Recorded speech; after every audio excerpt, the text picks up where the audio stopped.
नमस्कार किसान भाइयों एवं बहनों। रानी लक्ष्मीबाई केंद्रीय कृषि विश्वविद्यालय झांसी की तकनीकी वीडियो श्रृंखला में आप सभी का बहुत बहुत स्वागत है। आज हम सभी उपस्थित हैं संतरे के बागान में। संतरा बुंदेलखंड ही नहीं अपितु भारत के अन्य राज्यों में भी प्रमुख फलदार फसल है। संतरा नींबू वर्गीय फसलें जैसे कि संतरा, मौसम्बी, मैंड्रिन इत्यादि में डायबैक नामक रोग पाया जाता है, जिसका समय पर निदान न करने से इसकी गुणवत्ता, उत्पादन और जीवन काल पर दुष्प्रभाव पड़ते हैं। इसके निदान एवं इसके विषय में अधिक जानकारी हेतु हमारे साथ हैं डॉक्टर प्रशांत जाम्बुलकर, प्राध्यापक एवं विभाग अध्यक्ष, पादप रोग विज्ञान, रानी लक्ष्मीबाई केंद्रीय कृषि विश्वविद्यालय झांसी। नमस्कार किसान भाइयों और बहनों। आज हम लोग खासकर एक रोग के बारे में आपसे चर्चा करेंगे। उसका नाम है डायबैक। डायबैक ये फफूंद से होने वाला रोग है।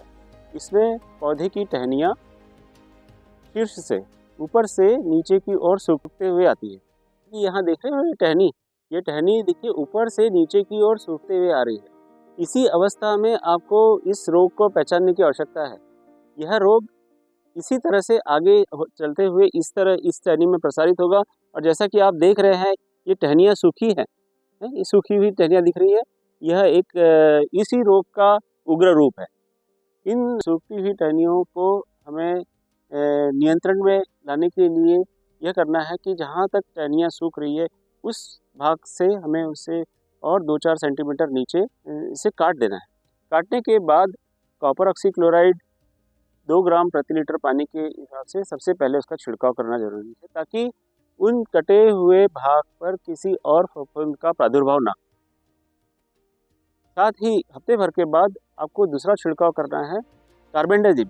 कार्बेंडाजिम 2 ग्राम प्रति लीटर पानी के में घोल में मिलाकर इसका छिड़काव कीजिए, ताकि जहाँ जहाँ भी टहनी के द्वारा इस रोग का प्रसार हुआ होगा उस टहनियों के अंत भाग तक कार्बेंडाजिम वो पहुंचकर उस रोग के फफूंद को नष्ट करेगी। यह रोग इतना तेजी से फैलता है कि किसान भाइयों को हमेशा सतर्क रहना होता है। वह जैसे ही देखे कि कुछ टहनियाँ सूखती हुई नजर आ रही है, बिना इंतजार किए उसे काटकर उस कटे हुए भाग को खेत के किसी एक भाग में गाड़ दीजिए या फिर नष्ट कर दीजिए।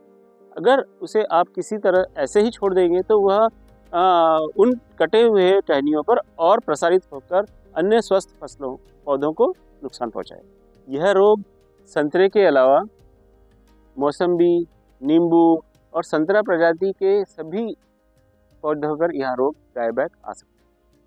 और इन सभी संतरा प्रजाति के पौधों में यह रोग के लिए जो निदान अभी हमने संतरे के लिए बताया वो इसके लिए भी लागू होता है। धन्यवाद।